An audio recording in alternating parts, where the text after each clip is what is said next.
Hello there gang, DD DeVere here with another Past Blast, playing a classic game of yesteryear. And today we're playing Sensible Software's Cannon Fodder, released back in 1993.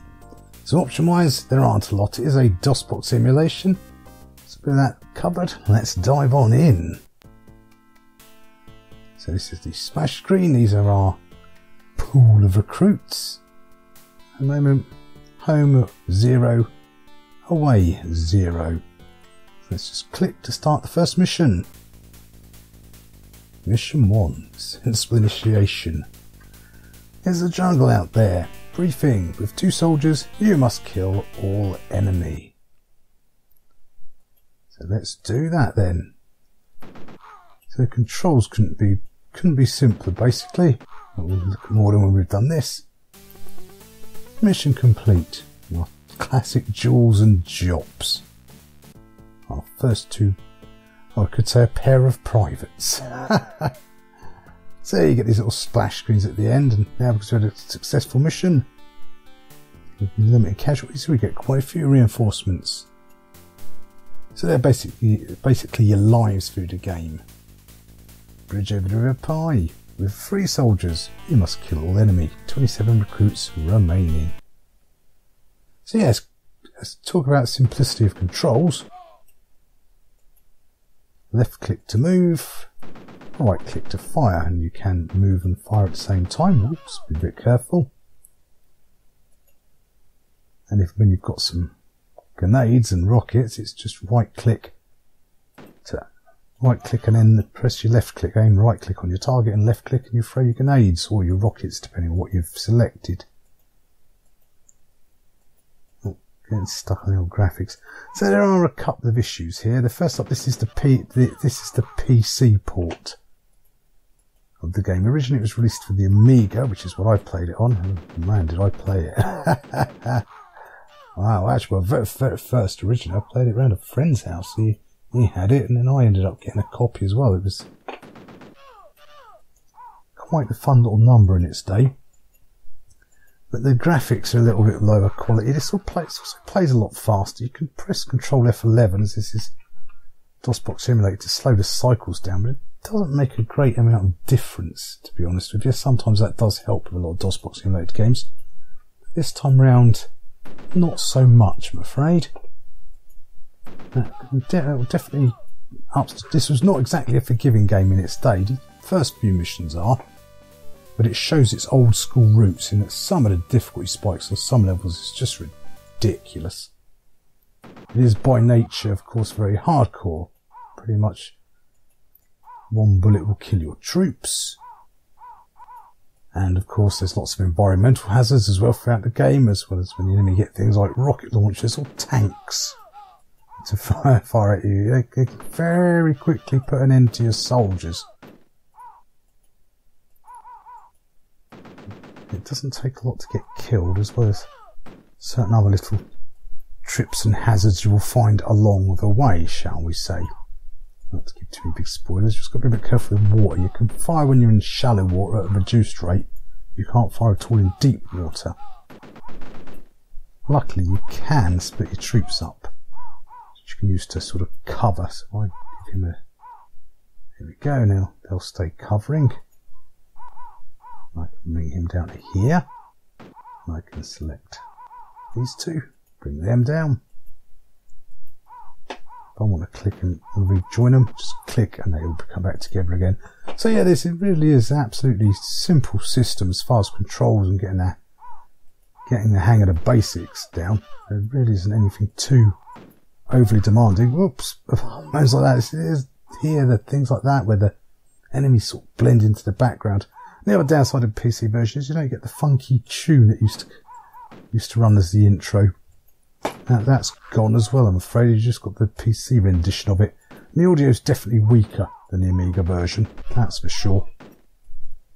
Although the gameplay itself is still the same. But yeah, graphics are also slightly rougher. Yeah, and the speed issue. Well, I'm going to try and get over there and get those grenades. Right, let's get out of Let's get out of range here. As I say, it doesn't take much to kill your troops. You'll be very careful when using things like explosives. Yes, just right click on your target, left click your button, and it'll throw grenades or fire your RPGs if you've got any. So we'll just jump through all that. So if your troops do get killed in combat, well, we'll probably see that soon enough. You just restart the mission again, and it just gives, depending on how many reinforcements you've got. You just pick some pool reinforcements and you get some new troops issued, and off you go and carry on and have a go again.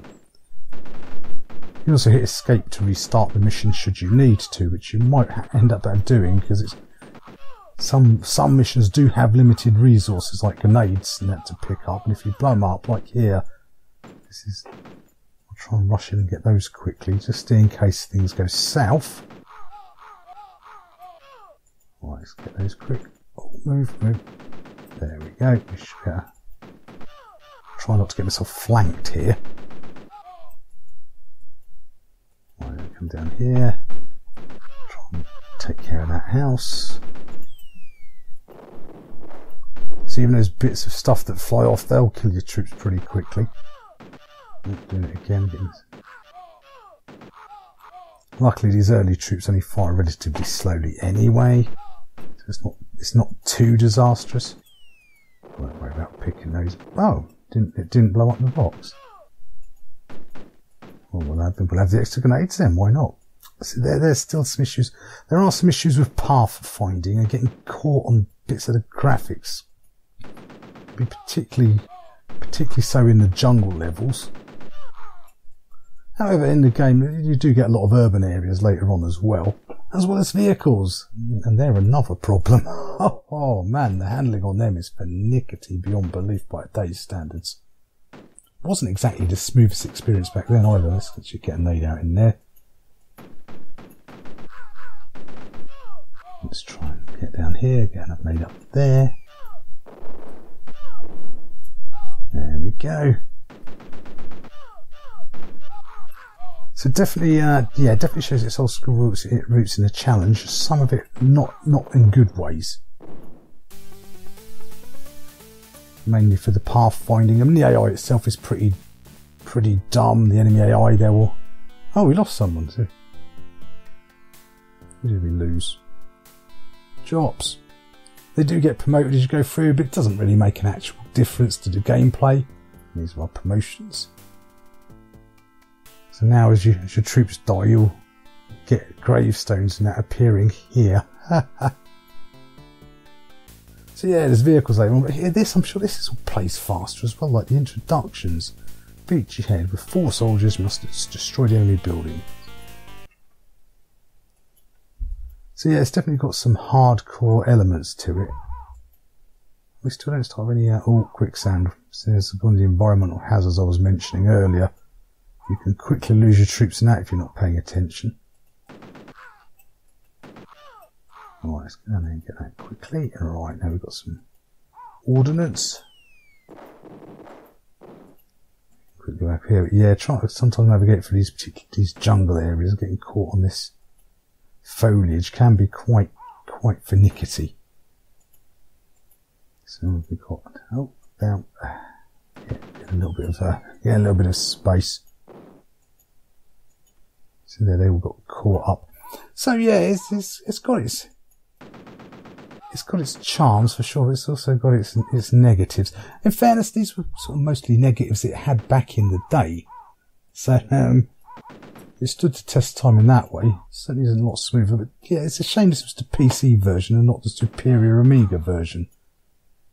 Because it has, it does not look quite as crisp. It does run a bit faster and you don't get the funky theme tune. So yeah, I should have showed you the map earlier. It does make it hard to see. I think I destroyed that one. Because I haven't got a crosshair here to show you what I'm pointing at, but you can see the little green blobs amongst all the other green blobs that are buildings.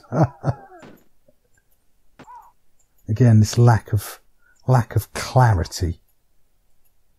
Right, let's do the same again. So let's split these two into their own. And they can cover while these two cross. Then we can put the others. In later levels, you will need to work on some strategy as well, involving splitting your teams up. Or, well, you don't have to, but it certainly makes the game a lot easier if you do. But even then, yeah, some of the difficulty spikes. But yeah, you get a fair selection of vehicles as well later on. Oops, I thought I'd clicked on them to rejoin them. There we go, that's better.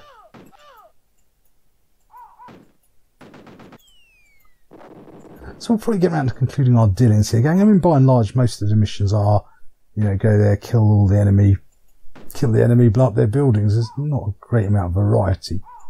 But you do get that, as I say, later on, there's more sort of varied map types than just jungle and snow. And in fact, you do get the vehicles, but oh my god, the jeeps. Oh. Especially the ones where you've got to use the vehicles to cross things like chasms and you've got to line up jumps. Put it this way, don't get too attached to your troops. Just take the game for what it is, and I don't want to blow up that box, you see. Oh, come on, how did you miss it? I know your pathfinding is not the best. Oh, we won. Yeah, so some of the difficulty spikes at a point where you just want to start throwing your mouse against the wall. It can be quite irritating sometimes, and then other missions, even later on, you'll walk through really quickly. But yeah, don't get too attached to your troops. Is basically the easiest way to get through the game. So if you try to ever do a perfect run without losing anyone, if you're not going to save scum or use cheats, you're going to be in for you'll get a lot of game for your money. Put it that way. So yeah, I think we'll definitely conclude our dealings at this point, gang. Cannon fodder. Has it stood the test of time? In many ways, yes. It's still got that, just one more level kind of appeal to it. Even if this is not the superior Amiga version. It's very simple to pick up. There's no two ways about it. It does have its difficulty spikes. I didn't mean to kill him. They're the little jungle native chaps. You don't need to waste them. Right, all we do is I'm going to split these guys up. I'll take you through. I'll leave you two to cover that. That's a place where the enemy can appear from flankers. So they'll take care of themselves and take care of any enemy that come through. Especially when you get other little traps and things the game throws in you, or the enemies get more funky weaponry to attack you with. The vehicles. So there's a lot of game here, even if it is a little bit samey in some ways. But yeah, so I just wish they could have given us the Amiga version. That would have definitely improved things. But I don't know what's the legality on that. Did I fire through a grenade? There we go. That's what I was after. So yes. So thanks for taking the time to watch the video. Hopefully you found it useful and entertaining in some way. And as ever, don't forget to like, comment and subscribe to let me know you're alive. I shall see you all next time. Bye for now. Oh, actually, before we say bye for now, one quick thing. Be careful throwing your grenades. There's no friendly fire with your rifles, but there is with rocket launchers and grenades. Oh my god, that 2 seconds, I wasn't paying attention. And my troops got naded by somebody else. I was trying to warn about nades. Oh, we live, we learn. Thanks for watching all. Bye now.